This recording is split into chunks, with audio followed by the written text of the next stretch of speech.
Staying with us, and we've been discussing assessing President Tinubu's stewardship in the last 4 months. And I've been speaking with the presidential candidate of the African Democratic Congress, ADC, in the 2023 general election, Dumebi Kachikwu. Mr. Kachikwu, the president has stressed that one of his major tasks is turning around Nigeria's economy from the age-long status of potential to pragmatic. So I'm asking, how important are the rules of governance in all of this? Well, whatever I say to the president, obviously I'm speaking to all those in government, which implies or which includes the governors. They are a team, even though we run a federal system of government, but they are a team. Their actions all impact on each other. So the governors are also to take note of what I'm saying. We are all part of one system, just like the human body. We are all fused together, and we must do what is right for our country, for our people. I've spoken a lot about what the Nigerian president must do. I want to use this opportunity to speak to Nigerian people, a people who have been abused for decades. A people who are hurt, who feel that their government has taken advantage of them, or that feel like their government offers them nothing, offers them no hope. I agree with you that that's our situation, but at the same time, a life without hope is a life that's over. We must continue to be hopeful as Nigerians. We must continue to know that we have no other nation. I used to be so angry that I said to myself, I lost 8 years of my life to President Buhari. And that's why I said, you know what, no matter what happens, I'm not about to have another wasted 4 years under President Tinubu. And whatever I can do to contribute to ensure that he's successful, he or any other president is successful, I will do it. Whatever I have to say, do, I will do, because Nigeria remains my country. Nigerians, don't give up on Nigeria. Let's continue speaking. Let's continue coming together. Let's continue forging ahead. Let's continue proffering solutions. It's not all about opposing government. We must start proffering solutions that make sense, pragmatic solutions. We must start speaking positively about our country. We must start doing what's right. We all have an individual responsibility to this country. It's not all about government. If you think about it, who is government? Government is all of us. Our family members are those in government, our friends, our neighbors. So we're all together. We must continue to fight for this country. Nigeria is not a no man's land. Nigeria is our country. Our passport says that we're Nigerians. This green, white, green is what we're bettered into. We have no other nation. We need to fight for this country. How do we speak and denigrate our nation the way we continue doing? How do we speak about our president the way we speak about our president? It's not Tinubu. It's the office of the president of the Federal Republic of Nigeria. However Tinubu stands, whoever Tinubu is, we need to look at that office, because that office represents us. Those who wish for Tinubu to fail, wish for Nigeria to fail. That's the reality. That's the reality of our situation. We keep on getting this wrong. It's not about that individual. What we see happening with the court cases we have in America now is about failed systems, failed processes. Nobody's speaking about those systems, how to make sure those systems are rectified. Those institutions start working for Nigerians. Nobody's speaking about that, and everybody's talking about Tinubu, Atiku, and what have you. And we keep on making that mistake. It's never about politicians, it's about the institutions that have failed us. We're looking at the last judgment from the Presidential Appeal Panel. The judges might have gotten it wrong in their decision, might have gotten it right when they said they affirmed the president's victory. But I expected that they would have stood on the side of Nigerians by going hard on INEC. They said nothing whatsoever about INEC and INEC's failed conduct of the last elections. So that means INEC has gotten a pat on the back to say that what they have done is right, that Nigerians are hurting, that people have given up on Nigeria because they feel that INEC failed them. The judges owed it to speak for Nigerians by speaking to INEC, but they failed to do that. We need to start reinforcing, strengthening, structuring our processes so that human beings don't mess up a whole nation. That's what we're speaking about. How can we do that? It's not the job of one man, it's the job of a people. I love this country. This is the only country I got. All right. I don't have any other country. I love this country so much. So we must all do something to salvage our situation, to salvage our nation.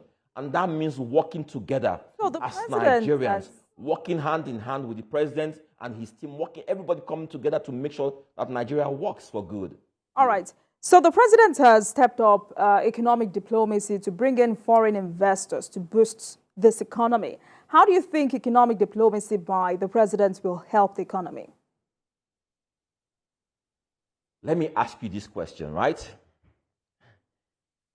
If, as a man, you are married and you say you are looking for a second wife, and you want to go and bring the second wife in, second wife will ask the first wife who is there, how are you faring in that house? Is she will watch and see how the first wife is faring. That's what will determine if she comes into that house. The question is, how are Nigerians faring? How are local investors faring? How are legacy institutional investors in Nigeria, how are they faring? Look after those people. Make sure they are faring well. Then economic diplomacy will work, because those people are your ambassadors. They'll tell everybody, come. This is the place to be. Nigeria is working very well. But most of our presidents make this mistake.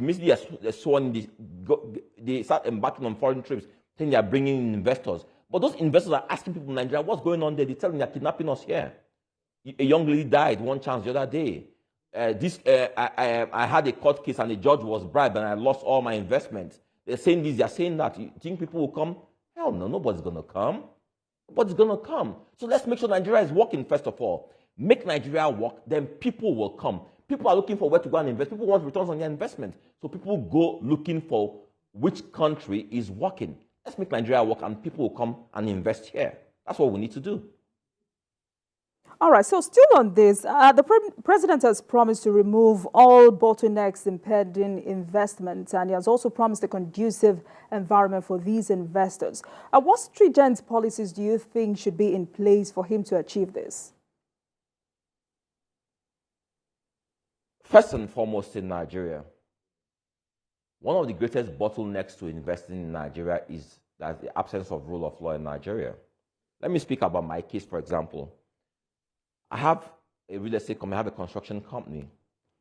Every blessed day, I have theft on my site.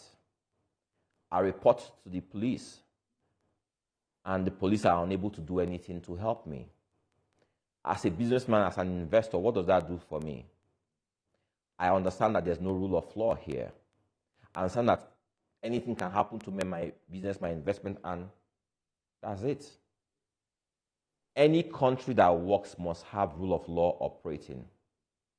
Any country that wants to work must have the semblance, must have the principles of the rule of law operating, that states that everybody is equal before the law. That's that the law will work, that whatever the law says it will do, the law will do. But if we have a situation where the law is not working, then you are in a banana republic. People see this.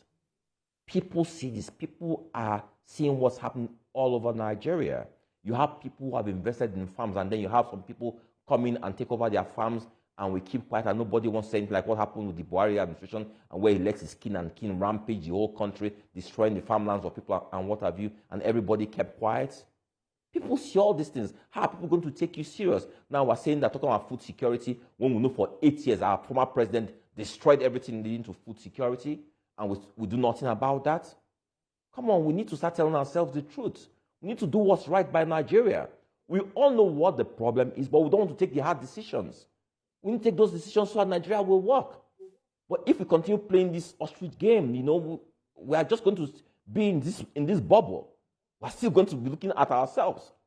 The president has done how many months now? He has probably realized that this Abuja is not what he thought. Visiting Abuja from Lagos and living in Aso Villa, they are two very, very different things. But I say to the president, it's not that difficult, because the issue is that knowing the problems is you're halfway solving the problems. What the president is getting wrong right now, I believe, is in the assemblage of a first-class team. Secondly, is in bringing Nigerians together. He cannot ignore Nigerians. I also thought that the president in his first month will have addressed the issue of the Southeast. I know the NSA has been doing a yeoman's job in bringing the people together and every single thing, but what the NSA is doing is one thing. But the president must be speaking to the Igbo nation to say, you are a people, a tribe under Nigeria, needed, loved by Nigeria, that we're all one Nigeria. You are not going anywhere. I need you, you need me. But you can't act like these people are not important. You can't take the attitude of the former president. No. The president ought to make a serious statement. Visit that area of Nigeria. Speak to these people. How can you have these people continue to feel like and kill themselves every day? That place is the engine room of Nigerian economy.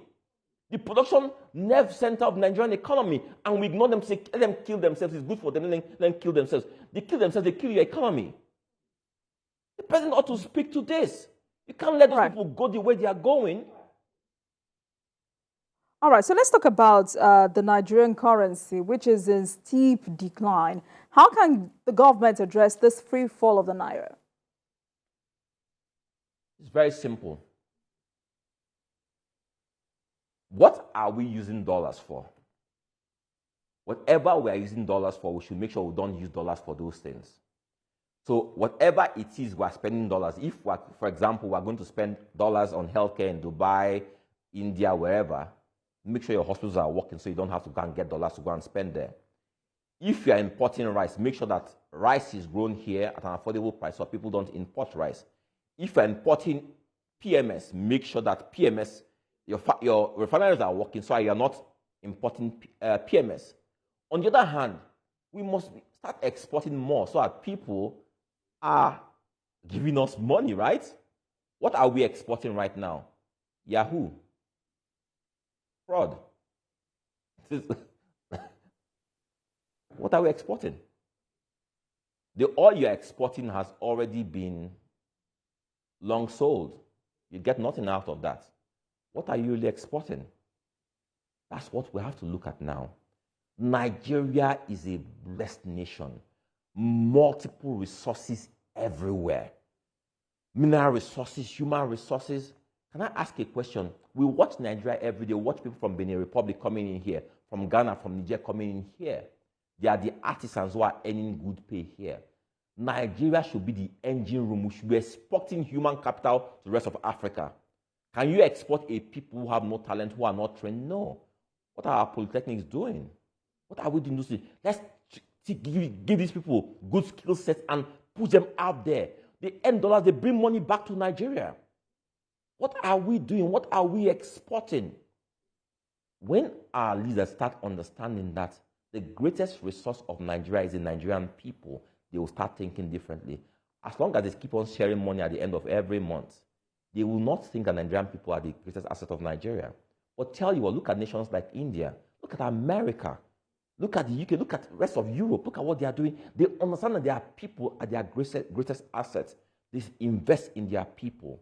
We ought to be investing in our people. You are doing cash tokens when you should be investing in broadband infrastructure so that your youth can get educated, so that your youth can talk to the rest of the world, so your youth can learn different skill sets. Nigeria broadband is one of the most expensive in the world. Should that be so if you understand that broadband is a facilitator to the new language of the world? No. But we don't understand that because some of these people don't even understand the language of today. Our youth, if we invest in our youth, I'm telling you, you will see what Nigeria can become. But we leave these people to their own devices. And they are there struggling on their own, starting small businesses to work on Twitter, Instagram, and what have you. What are we doing for these people? All right. What facilities are we providing? All right. So, I mean, more than 6 months after the 2023 general election, the outcomes are still being contested. What does this say about elections in the country and our democracy? The reality is this, right? Politicians in Nigeria don't have the mindset that politics is a call to service. Politics for them is a call to come and chop, come and share. And that is why they take and apply desperate measures to take power. They don't approach politics with the notion or the mindset that I am doing this because I want to serve, because I want to take my country in a different direction, because I have ideas on how to make my country better.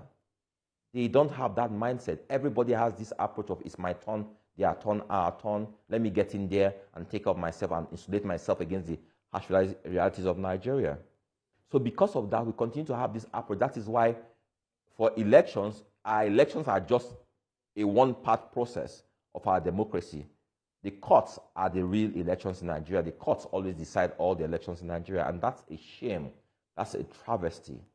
That says something about who we are as a people if the courts continue to decide all our elections in Nigeria. Look at what's happening with all the tribunals all over the country and upturning elections and what have you. It's disgraceful. It's a shame to all people who call themselves politicians. What we see out there, it's a shame. I feel sorry for the Nigerian people. I feel sorry for them. There's no point going out under the sun to go and vote if your votes are cast aside and the courts end up deciding. But at the same time, again, who do you blame when you have an INEC that cannot midwife elections? And as we speak here, where's the INEC chairman? Right. He's there. But for how long? But for how long do you think this may continue? I'm asking this because, recently the Chief Justice of Nigeria lamented that the courts are overwhelmed by election litigations. How long do you think this may continue?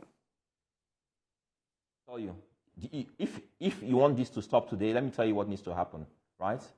The Attorney General of the Federation needs to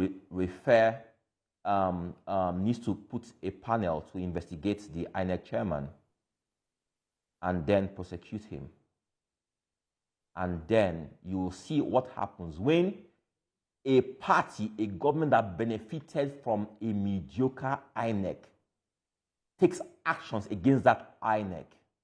The next INEC chairman and his team, his management, will sit up. But what happens? That man will go away. He'll walk away scot-free, having messed up Nigeria. Nothing will change. We keep on amending our laws, and we have seen that we keep on amending laws, amending the constitution and what have you. But the politicians will always find a way to a loophole. They will always find a loophole. So what do we need to do? We need to start educating our people, informing them, teaching them basic civics about society, about rule of law, about what a country, what a nation should be. Today, Nigeria is not a nation. Nigeria is different business entities. Everybody's scrambling for their share of the national cake. We need to let our children, those who are coming after us, know that Nigeria is what's the most important thing. Olajumoke, I know that in having me today here, we came to discuss state of the nation. I guess what you've heard is the state of my heart, how I feel about Nigeria, how I feel about what's going on. You know, it's a shame. We need to do much more. I sincerely wish our president well. I hope he does hear me today. I believe he's a smart man. I believe if he can put the best of brains together, if he can bring all politicians together, if he can bring nations together, I believe that he might yet remain one of the most successful presidents that Nigeria has ever had. But if he continues on this trajectory that he's going on right now, history will yet judge him. All right. I mean, we're out of time, but I would have loved to ask you about politics of inclusion, talking about youth and women representation and how the president has fared in that regard. But sadly, we're out of time. Thank you so much, Mr. Kachikwu. You've said a lot this evening, and I must thank you for coming on Politics Tonight. Thank you so much.